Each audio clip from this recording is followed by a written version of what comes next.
Now let's go live to our senior reporter, Geraint Hughes, shall we, who's in Westminster for us. Good afternoon to you, Geraint.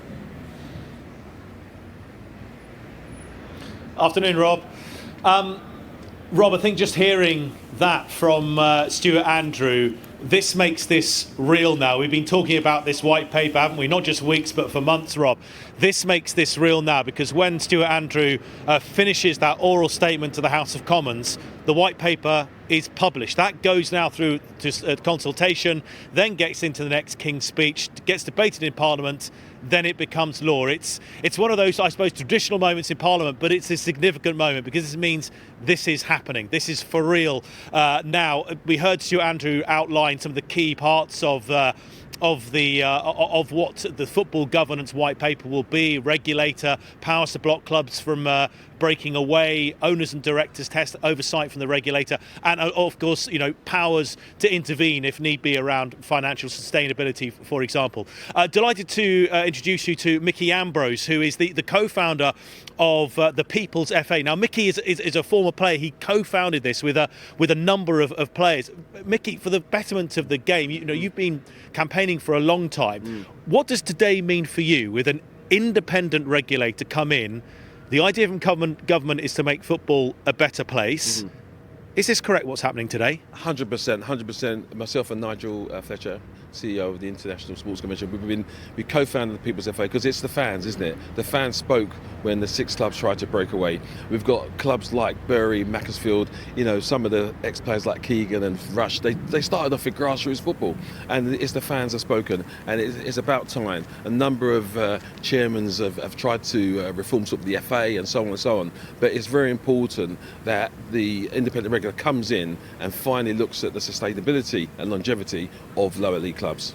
Right, you say the lower leagues. I'm going to throw it back at you because, Mickey, you're an ex-player. You play for one of the biggest clubs there is. You're at Chelsea. Chelsea are definitely one of the biggest clubs in the country.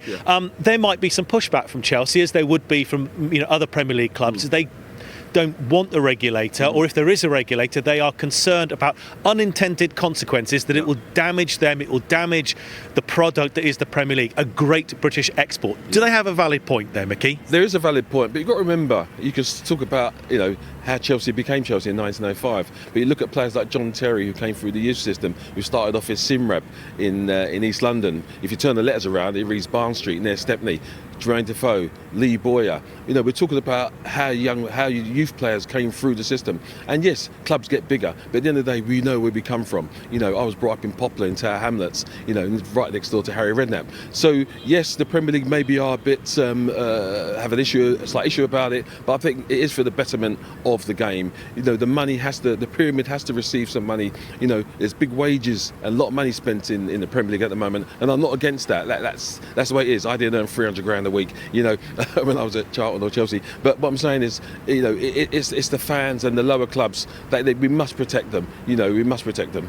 Right, Mickey, the word here, independent regulator. One of your things, People's FA, you wanted reform with the FA. We're not going to single out the FA here, but let's bring in that word, independent. The mere fact that the regulator is not going to sit within the FA, that it sits outside the Premier League, the FA, how significant is that? Well, that's very significant because it's in the word, isn't it? Independent. And we could look at means the government don't trust football.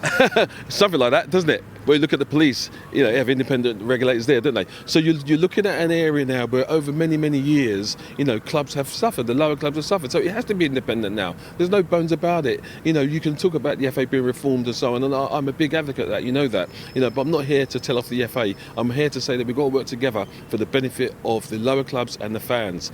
Quite interestingly, part of the independent regulator, the white paper, is that they're going to have a shadow board. Fans are going to have a say about the heritage of the club, the badge, the name of the stadium, things like that. It's very important to grassroots fans. There's a young lady called Holly Estelia Davis. She goes from South Wales with her dad to Everton. And it's not just about big names. It's for the fans. It's for young people to see. Right. I want to go to Macclesfield. I want to go to Scunthorpe. I want to go to Chester. And of course, that's where you learn your trade to get into the bigger clubs. So it's very important. I know again, apart from your campaigning is about supporters and the relationship with their clubs. involved. You've outlined some things that the fans are definitely needed within this white paper, but there are parts missing for you. Ticket prices is one of the great gripes. It's not in there, and it's not going to be necessarily addressed by a regulator there. How disappointed do you think the fans that you deal with on a regular basis are going to be that there is a lot in there for the fans, but maybe not everything? Yeah, well, the attention's in the detail. I think there's a lot more work to be done. I really commend Tracy Crouch, Clark Carlisle and the group, because People's FA were part of the fan library. We presented at the fan library, and obviously when I speak to Paul Stewart, Nobby Stiles' son, John Stiles and Paul Parker, we do talk about the ticket prices. I mean, I remember getting a bag of chips and, it didn't cost me £100 to go football back in the day as a kid. So we have to look at the ticket prices, and of course we've got the cost of living crisis going on. We've got people in work going to food banks. So I think football clubs have a responsibility to look at the ticket prices. Obviously television money is involved as well. So we've got to have a really broad outlook now on what's going on. I know some people don't like it, but we need an independent regulator. It's one of the best things that's happening in football. Okay, listen, Mickey Ambrose there, who's the co-founder of the People's FA, ex-Chelsea as well, as we were just talking about there. Now, I think, Mickey, from your point of view, fair to say this is a good day for football, but everyone's got to work together so that everyone gets a benefit, that it's not too one-sided. That be correct? 100%. Fair Game done a fantastic job. I say the People's FA, the beautiful game with Gary Neville, obviously your man on Sky. We've all got to work together. So the Premier League, the FA, the PFA, let's do it together for the fans. Let's do it. Great stuff. Mickey, thank you very much for your time down here at Westminster. And so we just heard earlier Stuart Andrew, the Sports Minister, still continuing his oral statement to Parliament, the official moment when that white paper goes into Parliament and the process for it becoming legislation begins. Geraint, Mickey, thank you very much indeed. OK, let's bring in the former FA Chief Executive, current Executive Chairman of Tranmere Rovers. That's Mark Palios. Mark, thanks